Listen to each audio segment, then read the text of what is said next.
Okay, so today we're going to be diving into a pretty fascinating collection of fables, and Fables, yeah, yeah. Owl's fables. How's And Fables? when I hear fables, I kind of think Aesop's fables, bedtime stories. Right, right. Short, sweet, to the point. Exactly. But these are Not quite. not quite. They're a little darker, a little more kind of thought provoking, I guess. Yeah, they definitely make you think a lot more, almost like these sort of philosophical questions about human nature. Like they really get into some deep stuff, Yeah, and it's all packed into these really short stories. which I think is part of the beauty of it, right? You get these really complex ideas distilled into these bite-sized narratives. Exactly.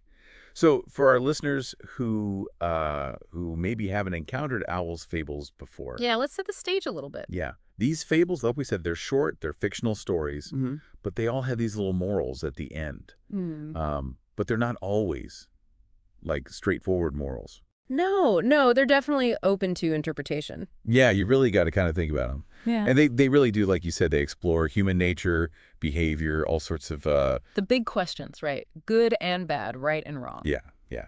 So let's just jump right in. The first one that really caught my eye is the spider and the fly, Oh, that's a good one. Classic setup, but but with a twist. definitely a twist. So we've got this spider, right, spinning his web, being all charming, and he's talking to this fly that's gotten trapped. Yeah, lured in by those silky words. Exactly. But then, and here's the weird part, the spider actually says, "I do worse than trap." That line gives me chills every time. It's creepy, right? It's like, what's worse than being trapped? And it really makes you question, right? What is the spider really up to? Is it just about catching a meal, or is there something more sinister going on? Exactly. And it made me think about how often do we judge others for things that, well, maybe we do ourselves, or even worse. It's a good reminder to kind of look in the mirror before, Before we cast stones, right? yeah, exactly. It's easy to focus on the flaws of others and ignore our own shortcomings. This fable, though, it really throws that back at us, makes us think about our own motivations when we criticize others. Absolutely. Okay, so moving on, we have the lantern and the firefly. Ooh, another one with a great visual. Right, so you've got this little firefly, and he's totally mesmerized by this big, bright lantern. Blinded by the light, you could say. Totally. And what does he do? He tries to steal the lantern's flame. Talk about ambition. Or maybe delusion. Right. I mean, the firefly's light is beautiful in its own way, but it's not meant to be like the lantern. And that's where the tragedy lies, right? It's Yeah. this yearning for something that's not meant for you. And in the end, the firefly pays the price. Yeah. It made me think about in life, we all have these things we covet. Could be a job, possessions, a certain lifestyle. The lights that dazzle us. Exactly. But this fable, it cautions us to be careful about what we chase after. Because sometimes those things, they can burn us. It's about finding contentment with your own inner light, right? Nurturing what makes you unique instead of trying to imitate something you're not. I like that, finding your own light. Okay, so our next fable is The Goat and the Bridge. Ah, yes. Stubbornness takes center stage in this one. Total standoff. You've got these two goats. They meet on this narrow bridge. Classic impasse, right? Neither one willing to back down. Nope. They're locked in this battle of wills. Yeah. And, of course, neither one can cross. It's like that saying, pride comes before the fall. Right. But then, here's the best part, another goat comes along, and guess what? He just walks underneath the bridge. Such a simple solution, completely overlooked. I know. And it just shows how when we get caught up in our own ego, our need to be right, We miss the obvious. we totally miss the obvious. I mean, have you ever been in an argument where you're so focused on winning Oh, absolutely. We've all been there. that you can't even see the other person's point of view? That third goat, he's a symbol of humility, of thinking outside the box.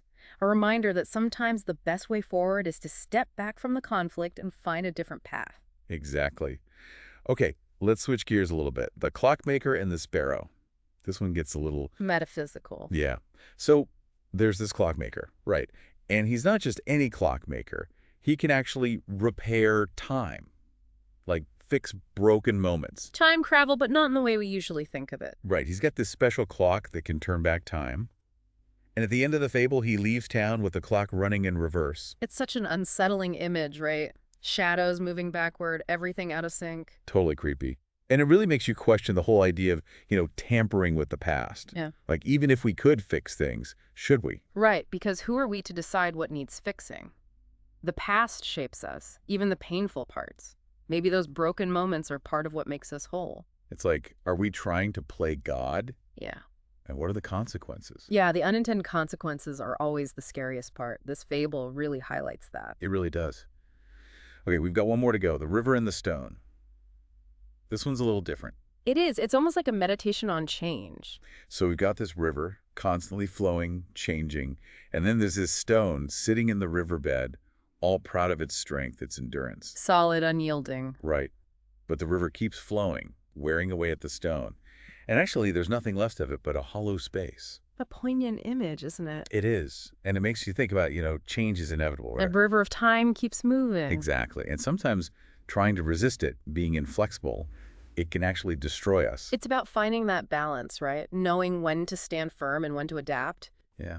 And maybe sometimes the bravest thing you can do is let go and go with the flow. Like that third goat walking under the bridge, finding a new perspective. Wow, that's a great point. I feel like Al is watching us all, just observing all these little human dramas playing out. And maybe chuckling to himself, knowing that we keep making the same mistakes over and over. Right. But these fables, they give us a chance to learn from those mistakes, to maybe see ourselves a little more clearly. To consider those paths beneath our feet. To think about what we might be overlooking in our own lives, the tracks we might be setting for ourselves, or the bridges we could be building instead of burning. That's a great way to put it.